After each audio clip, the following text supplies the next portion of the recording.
வணக்கம் நண்பர்களே, mastering Microsoft power query video சீரீஸ்க்கு உங்களை வரவேற்கிறேன். இது வீடியோ நம்பர் 22. இந்த வீடியோவில் நம்ம பார்க்க போகிறது அட்வான்ஸ்டு ஃபில்டர் அப்படின்ற அந்த கான்செப்டை பவர் குவெரியில் எப்படி பண்ணுறது அப்படின்றது தான் பார்க்க போகிறோம். நேரத்தை கடத்தாமல் வீடியோக்குள்ளே போயிட்டு இது எப்படி பண்ணுறதுன்னு பார்க்கலாம் வாங்க. ஓகே, இப்போ ஒரு blank எக்ஸலில் இருக்கிறோம். இந்த இடத்துலேருந்து நம்ம ப்ராசஸ் ஸ்டார்ட் பண்ண போகிறோம். நம்மளோட டேட்டா செட்டோட கனெக்ட் ஆகிட்டு அந்த டேட்டாவை முதல்ல உள்ளே கொண்டு வந்துட்டு அதுக்கப்புறமா கான்டெக்ஸ்ட் என்னன்னு புரிஞ்சுப்போம். அதுக்கப்புறம் அட்வான்ஸ்ட் ஃபில்டரை பவர் குவெரியில் எப்படி பண்ணுறது அப்படின்னு பார்க்கலாம். ஸோ இப்போ நான் டேட்டா செட்டோட கனெக்ட் ஆக போகிறேன். அது எப்படி பண்ண போகிறோன்றது பார்க்கலாம். ஸோ டேட்டா டேபுக்கு போகிறேன், கெட் டேட்டா கிளிக் பண்ணுறேன், launch power query editor click பண்ணோன்னே பவர் குவெரி எடிட்டர் லான்ச் ஆகிடுது. பவர் குவெரியில் ஹோம் டேபில் ரைட் எக்ஸ்ட்ரீமில் நியூ சோர்ஸை கிளிக் பண்ணுறோம். ஃபைல் மெனு, ஃபைலில் எக்ஸல் ஒர்க் புக், நம்மளோட டேட்டா சோர்ஸ் ஒரு எக்ஸல்ன்றதால கனெக்ட் பண்ணுறோம். நம்ம கனெக்ட் ஆக போகிற ஃபைல் test1 இந்த ஃபைல் தான். அதை சூஸ் பண்ணுறேன், இம்போர்ட்னு கொடுக்குறேன். இப்போ நேவிகேட்டர் விண்டோ ஓப்பன் ஆகும். இந்த நேவிகேட்டரில் நம்மக்கிட்ட கேட்க போகிறது எந்த ஷீட்லேருந்து டேட்டாவை எடுக்கணும். அந்த எக்ஸல் ஃபைல்லேருந்து ஷீட் 1 இருக்குது. அதை செலக்ட் பண்ணோன்னா அதோட ப்ரீவியூ கிடைக்குது. ஓகேன்னு கொடுத்துறோம். இந்த டேட்டாவை பொறுத்த வரைக்கும் இட்ஸ் பர்ஃபெக்ட்லி க்ளீன்டு டேட்டா. இதில் பெருசாக ட்ரான்ஸ்ஃபர்மேஷன் க்ளீனிங் அப் ப்ராசஸ்னு எதுவும் கிடையாது. நம்மளோட அப்ஜெக்டிவ் இந்த வீடியோவில் அட்வான்ஸ்டு ஃபில்டரிங் பவர் குவெரியில் எப்படி பண்ணுறது. ஸோ அதனால் இதில் பெருசாக க்ளீனிங்னு எதுவும் பண்ண போகிறதில்ல, ஸ்ட்ரைட்டாக நம்ம ஃபில்டரிங்குள்ளே தான் போக போகிறோம். One of the best practice, நம்ம முதல்ல என்ன பண்ணணும், நம்மளோட குவெரியை ரீநேம் பண்ண போகிறோம். அட்வான்ஸ்ட் ஃபில்டர் அப்படின்னு பேர் கொடுத்துட்றேன். இப்போ கான்டெக்ஸ்ட் என்னன்னு பார்த்தோன்னா, நம்ம சேல்ஸ் பர்சன் ஒரு காலம் இருக்குது, சேல்ஸ் டெரிட்டரின்னு ஒரு காலம் இருக்குது. ஸோ சேல்ஸ் பர்சனில் எனக்கு சேல்ஸ் பர்சன் 1 அவரோட எல்லா டிரான்சாக்ஷனும் வேணும். அவர் எந்தெந்த டெரிட்டரியெல்லாம் சேல் பண்ணியிருக்காரோ எல்லா டேட்டாவும் வேணும். 10 டெரிட்டரியிலையும் அவர் சேல் பண்ணியிருக்காரு, எனக்கு எல்லாமே பார்க்கணும். அதே சமயத்தில் சேல்ஸ் டெரிட்டரி 4 அதில் எல்லா சேல்ஸ் பர்சனோட டேட்டாவும் வேணும்.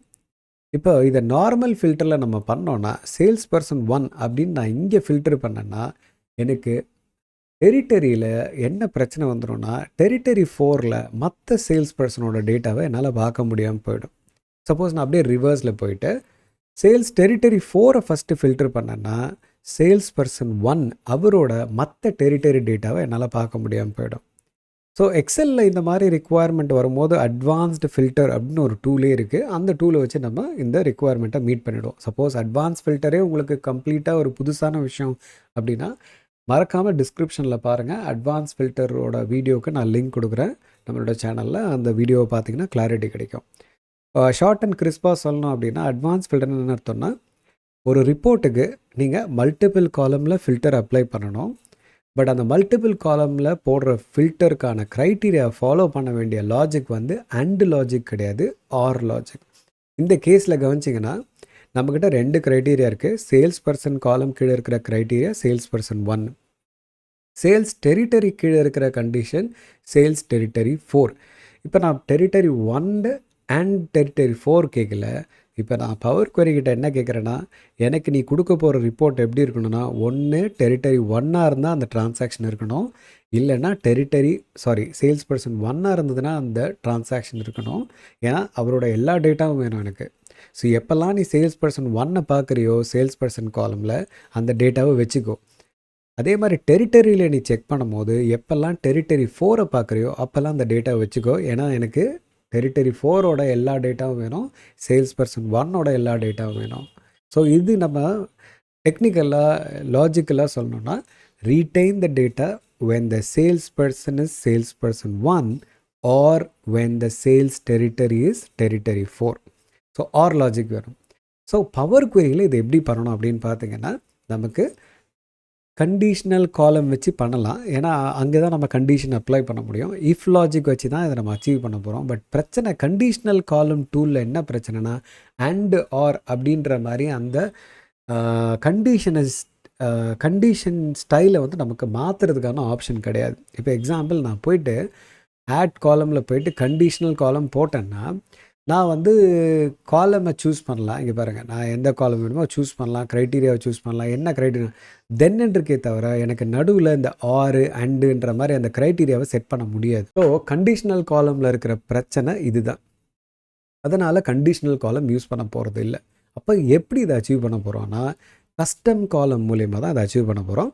கஸ்டம் காலம் மூலயமா நம்ம அச்சீவ் பண்ணும்போது நம்ம எம் லாங்குவேஜில் இருக்கிற இஃப் ஃபார்முலா வச்சு தான் பண்ண போகிறோம்.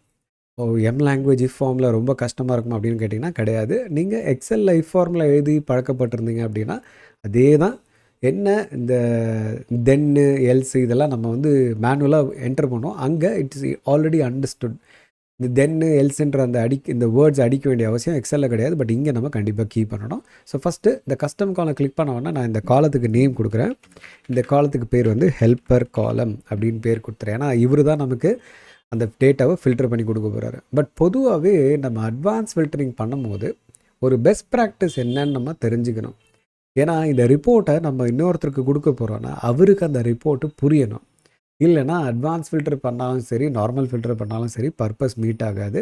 எப்போவுமே அட்வான்ஸ் ஃபில்டர் பண்ணுறதுக்கு முன்னாடி எந்தெந்த காலமில் நமக்கு க்ரைட்டீரியா அப்ளை பண்ணணுமோ டேட்டாவை அந்த காலம்ஸ் படி சார்ட் பண்ணி வச்சுக்கிட்டு ப்ராசஸை ஸ்டார்ட் பண்ணுறது பெட்டர். ஸோ நம்ம என்ன பண்ண போகிறோம், இதை க்ளோஸ் பண்ணிவிட்டு ஃபஸ்ட்டு டேட்டாவை சார்ட் பண்ணிக்க போகிறோம். ரைட் சைடில் வரேன், அப்ளைட் ஸ்டெப்ஸில் பார்க்குறேன், எனக்கு எந்த பிரச்சனையும் இல்லை. Promoted headers is okay, change டைப்பும் ஓகே, டேட்டா டைப்பெல்லாம் பக்காவாக செட் பண்ணியிருக்கு. இப்போ நம்ம சார்ட் பண்ண போகிறோம். எந்தெந்த காலம் இன்வால்வ் ஆகிருக்கு, சேல்ஸ் பர்சன் காலம் இன்வால்வ் ஆகிருக்கு, சேல்ஸ் டெரிட்டரி இன்வால்வ் ஆகிருக்கு. ஸோ ஃபஸ்ட்டு சேல்ஸ் பர்சன் காலமில் இருக்க ட்ராப் டவுனை கிளிக் பண்ணுறோம், சார்ட் அசெண்டிங் கொடுத்துட்றோம். அடுத்தது சேல்ஸ் டெரிட்டரி காலமில் இருக்க ட்ராப் டவுனை கிளிக் பண்ணுறோம், சார்ட் அசெண்டிங் கொடுத்துட்றோம். ஸோ ஆட்டோமேட்டிக்காக 2 காலம் பேஸ் பண்ணி டேட்டாவை சார்ட் பண்ணிடுச்சு. இப்போ நம்ம கஸ்டம் காலமை க்ரியேட் பண்ணலாம். அதுக்கு ஆட் காலம் போகிறோம், கஸ்டம் காலம் கிளிக் பண்ணுறோம். மறுபடியும் அதே டயலாக் பாக்ஸ் நம்ம ரிக்குவயர்மெண்ட்டை மீட் பண்ணுறதுக்கு நம்ம ஃபார்முலா எழுத போகிறோம், ஹெல்ப்பர் காலம். இப்போ இங்கே இஃப் ஃபார்முலா எழுது. ஸோ இஃப் ஃபார்முலா எப்படி எழுதுன்னு பாருங்கள். If space condition. என்ன கண்டிஷன், சேல்ஸ் பர்சன் 1. இந்த காலமில் நம்ம கண்டிஷன். ஸோ அதை டபுள் கிளிக் பண்ணுறோம், ஆட்டோமேட்டிக்காக பிக் பண்ணிக்கிது பாருங்கள். This should be equal to sales person 1. டேட்டாவில் எப்படி இருக்கோ அப்படியே டைப் பண்ணோம். கேஸ் சென்சிட்டிவும் கூட எக்ஸாக்டாக டைப் பண்ணால் மட்டும்தான் ஒர்க் ஆகும். ஸோ இது ஃபஸ்ட்டு கண்டிஷன். ஆர், இந்த ஆர்ன்றது அடிக்கும் போது இந்த ப்ராம்ப்ட் மாதிரி இப்போ எனக்கு வந்த மாதிரி உங்களுக்கும் ஹெல்பிங் இந்த சொல்லுவோன்னா அந்த ஆட்டோ கம்ப்ளீட் மாதிரி ஒன்று வரும். அதை நீங்கள் அவாய்ட் பண்ணுறதுக்கு எஸ்கேப் ப்ரெஸ் பண்ணிங்கன்னா அது போயிடும், என்டர் அடிக்கணும். இந்த ஆர்ன்ற வார்த்தை நமக்கு இங்கே ஆப்ரேட்டராக யூஸ் பண்ணுறோம். இந்த ஆர்ன்ற வார்த்தையை அடிக்கும்போது ஸ்மால் லெட்டரில் தான் அடிக்கணும், அப்போ தான் அது ஒழுங்காக ஒர்க் ஆகும். சரி, sales person is equal to sales person 1 or next criteria என்ன, sales territory should be equal to sales territory 4. Then இந்த தென்ன்ற வார்த்தையை நம்ம அதே லைனில் அடிக்கணும். அதே லைனில் அடிச்சுட்டு என்டர். இருந்தால் நமக்கு என்ன ஆன்சராக வரணும், ட்ரூ. ட்ரூன்ற வார்த்தையை ஸ்மால் லெட்டரில் அடிக்கிறோம், எஸ்கேப் கொடுக்குறோம் அந்த ப்ராம்ப்டை கட் பண்ணுறதுக்கு. எல்ஸ் அப்படின்றத ஸ்மால் லெட்டரில் அடிக்கிறோம், எஸ்கேப் கொடுக்குறோம் அந்த ப்ராம்ப்ட் ஆட்டோ கம்ப்ளீட்டை கட் பண்ணுறதுக்கு. என்டர். அப்படி இல்லைன்னா ஃபால்ஸ், எஸ்கேப். ஸோ இதுதான் எக்ஸ்ப்ரெஷன், நம்ம டைப் பண்ணுற எக்ஸ்ப்ரெஷன். இப்போது இந்த எக்ஸ்ப்ரெஷன் டைப் பண்ணும்போது என்ன கவனிக்கணும் அப்படின்னா, பொதுவாகவே கஸ்டம் காலம்ஸ் க்ரியேட் பண்ணும்போது நம்ம கவனிக்க வேண்டிய இடம் இந்த பாட்டம் லெஃப்ட் கார்னர். இங்கே வந்து no syntax errors have been detected அப்படின்ற அந்த க்ரீன் டிக் வந்தால் மட்டும்தான் நம்ம எழுதியிருக்கிற ஃபார்முலா நம்ம எதிர்பார்க்குற மாதிரி ஒர்க் ஆகும். இங்கே ஏதாவது எக்ஸ்க்ளமேஷன் மார்க் போட்டு ஏதாவது எரர் இருந்ததுன்னா கண்டிப்பாக உங்களோட கஸ்டம் காலம் வேலை செய்யாது, எரரில் தான் வந்து முடியும். அதனால் இங்கே ஒரு தடவை செக் பண்ணிக்கணும். இங்கே பர்ஃபெக்டாக க்ரீன் டிக் வந்திருக்கு, ஸோ அப்படின்னா நம்ம கரெக்டாக போயிட்டுருக்கோன்னு அர்த்தம். ஸோ ஓகேன்றதை கிளிக் பண்ணலாம். இப்போ நம்மளோட நியூ கண்டிஷ்னல் கஸ்டம் காலம் க்ரியேட் ஆகிடுச்சு. ட்ரூ, என்னடா எல்லாமே ட்ரூவாக இருக்குது அப்படின்னு கேட்டிங்கன்னா, ஏன்னா முதல்ல இருக்கிறது யார், சேல்ஸ் பர்சன் 1. ஸோ அவர் இருக்கிறதால நமக்கு எல்லாம் ட்ரூன்னு வந்திருக்கு. இவர் என்ன பண்ண போகிறோம், இதை கிளிக் பண்ணி இப்படி மூவ் பண்ணிக்கலாம். யாருக்கு பக்கத்தில், டெரிட்டரிக்கு பக்கத்தில் மூவ் பண்ணிக்கிட்டோன்னா உங்களுக்கு செக் பண்ண வசதியாக இருக்கும், வேலிடேட் பண்ணவும் வசதியாக இருக்கும். இப்போ பாருங்கள், எல்லாமே ட்ரூ வந்ததுக்கு காரணம் சேல்ஸ் பர்சன் 1. ஏன்னா நமக்கு தேவை sales person 1 or sales territory 4. So எங்கெல்லாம் சேல்ஸ் பர்சன் 1 வராரோ அதெல்லாம் ட்ரூ ஆகிடும். அப்படின்னா இவரோட 10 டெரிட்டரிக்கும் ட்ரூ வரும். அது முடிஞ்சதுக்கப்புறமா டெரிட்டரி 4 வரும், அதில் எல்லா சேல்ஸ் பர்சனும் வருவான், 10 சேல்ஸ் பர்சனோட டேட்டாவும் வந்துடும் நமக்கு. சரி, இங்கே ட்ரூ மட்டும்தான் வந்திருக்கா இல்லை ஃபால்ஸும் வந்திருக்கான்னு செக் பண்ணிடலாம். இப்போ நான் அதை கிளிக் பண்ணுறேன், ஃபால்ஸும் வந்திருக்கு. அப்படின்னா நம்மளோட கண்டிஷனாக லிட்டரலாக அது செக் பண்ணியிருக்கு. நான் என்ன பண்ண போகிறேன், அந்த ஃபால்ஸை சூஸ் பண்ணிவிட்டு ஓகேன்னு கொடுக்குறேன். இது லோட் மோர் கொடுத்துடலாம். வேறு ஏதாவது இருக்கான்னு செக் பண்ணுறேன், இல்லை ட்ரூ அண்ட் ஃபால்ஸ் மட்டும் தான் இருக்குது. ஸோ ஃபால்ஸை சூஸ் பண்ணிவிட்டு ஓகேன்னு கொடுத்துரும். இப்போ ஃபால்ஸ்னால் என்ன அர்த்தம்? நம்ம கண்டிஷனை மீட் ஆகாத டேட்டா. கரெக்டுங்களா? அப்படின்னா சேல்ஸ் டெரிட்டரி காலமில் யார் இருக்கக்கூடாது? டெரிட்டரி 4 இருக்கக்கூடாது. ஏன்னா அவர் ஒன் ஆஃப் த ரிக்குவயர்மெண்ட் நமக்கு. இப்போ இதை கிளிக் பண்ணேன்னா லோட் மோர்னு கொடுக்குறேன். இப்போ பாருங்கள், யார் இல்லை? டெரிட்டரி 4 இல்லை. ஏன்னா அவர் தேவையான டேட்டா, தேவையில்லாத டேட்டா கிடையாது, தேவையான டேட்டா. நம்ம பார்க்குறது தேவையில்லாத டேட்டாவை பார்க்குறோம். ஸோ அதில் டெரிட்டரி 4 வரல அப்படின்னா நம்ம கண்டிஷன் பர்ஃபெக்டாக ஒர்க் ஆகிருக்கு. அப்போ அதே மாதிரி சேல்ஸ் பர்சன் காலமில் யார் இருக்கக்கூடாது?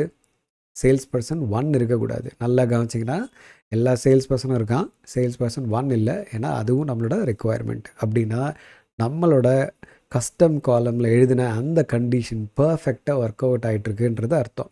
இப்போ நம்ம டேட்டாவை புல் பண்ண போகிறோம். அப்போ என்ன பண்ணோம்? ஃபால்ஸுக்கு பதிலாக என்ன சூஸ் பண்ண போகிறோம்? ஹெல்ப்பர் காலமில் ட்ரூ. ஏன்னா நமக்கு அதுதான் வேணும். ஸோ அதை சூஸ் பண்ணிவிட்டு ஹெல்ப்பர் காலமை டெலீட் பண்ணிடலாம். ஏன்னா அவர் நமக்கு தேவையில்லை. நம்ம எப்படி ரீச் ஆனோன்ற லாஜிக் நமக்கு தெரிஞ்சால் போதும், எண்ட் யூஸருக்கு தேவை கிடையாது. ஸோ அந்த காலமை ரைட் கிளிக் பண்ணிவிட்டு ரிமூவ்னு கொடுத்துட்றேன். அதுக்கப்புறம் மற்ற எல்லா காலமையும் ஒரு தடவை செலக்ட் பண்ணிவிட்டு Ctrl A கொடுத்துட்டு ட்ரான்ஸ்ஃபார்மில் டிடெக்ட் டேட்டா டைப் கொடுத்துட்றேன். எல்லா காலத்தோட டேட்டா டைப்பும் செட் ஆகிடுச்சு. queryயும் பர்ஃபெக்டாக நேம் பண்ணியிருக்கோம். ஸ்டெப்ஸ் எல்லாம் பர்ஃபெக்டாக இங்கே ரெக்கார்ட் ஆகிருக்கு. இப்போ நம்ம டேட்டாவை கொண்டு போய் எக்ஸலில் லோட் பண்ணோன்னா வேலை முடிஞ்சுது. ஸோ ஹோம் டேபுக்கு வரேன், க்ளோஸ் அண்ட் லோடுக்கு வரேன், க்ளோஸ் அண்ட் லோட் 2 கொடுக்குறேன். அது கேட்க போது இங்கே லோட் பண்ணும் போது உனக்கு எப்படி லோட் பண்ணுன்னு கேட்குது. எனக்கு டேபிளாக லோட் பண்ணு, எக்ஸிஸ்டிங் ஷீட்லேயே லோட் பண்ணு, A1லேருந்தே லோட் பண்ணுன்னு சொல்கிறேன். ஓகே, இப்போ நமக்கு ரிசல்ட் வந்துடுச்சு. இந்த ரிசல்ட்டை வேலிடேட் பண்ணுறதுக்கு நீங்கள் எப்படி வேணால் வேலிடேட் பண்ணிக்கலாம். பிவட் டேபிள் வச்சு வேலிடேட் பண்ணிக்கலாம், இல்லை நீங்கள் மேனுவலாக செக் பண்ணி வேலிடேட் பண்ணிக்கலாம். அந்த வேலிடேஷனை தான் நம்ம ஏற்கனவே பவர் குவரியில் பண்ணிட்டோம். ஸோ இப்போ நம்ம என்ன புரிஞ்சுக்கணுன்னா, எப்போல்லாம் நமக்கு ஆர் லாஜிக் பேஸ் பண்ணி மல்டிபிள் காலம்ஸில் ஃபில்டரிங் ரிக்குவயர்மெண்ட் இருக்கோ அப்போல்லாம் நமக்கு அட்வான்ஸ் ஃபில்டரிங் மெத்தடாலஜிக்கு தான் போகணும். எக்ஸலாக இருந்தால் அட்வான்ஸ் ஃபில்டர்னு டூலே இருக்குது, அதை வச்சு நம்ம அச்சீவ் பண்ணிடலாம். பட் பவர் குவெரி மூலியமாக இந்த ப்ராசஸை நம்ம ஆட்டோமேட் பண்ணணும் அப்படின்னு நினச்சோன்னா நம்ம இதை அச்சீவ் பண்ணக்கூடிய ஒரே விதம் கஸ்டம் காலம் மூலயமா இஃப் ஃபார்முலா வச்சு நம்ம ஹெல்ப்பர் காலம் மூலயமா அதை அச்சீவ் பண்ணிக்கலாம். ட்ரூ அண்ட் ஃபால்ஸ் வரும். அந்த ட்ரூ அண்ட் ஃபால்ஸை ட்ரூவை மட்டும் பிக் பண்ணிவிட்டு நம்ம எடுத்துகிட்டு வர டேட்டா தான் நம்ம எதிர்பார்த்த டேட்டா. எந்தெந்த காலம்ஸ்லாம் கண்டிஷன்ஸில் இன்வால்வ் ஆகிருக்கோ அந்த காலம்ஸ் படி டேட்டாவை ஃபஸ்ட்டு சார்ட் பண்ணிக்கிட்டு தான் ப்ராசஸை ஸ்டார்ட் பண்ணணும்.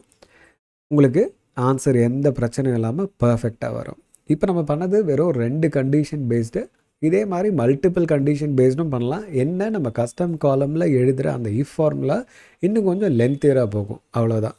as long as you are clear on your requirement கண்டிப்பாக பண்ண முடியும். Slow and study.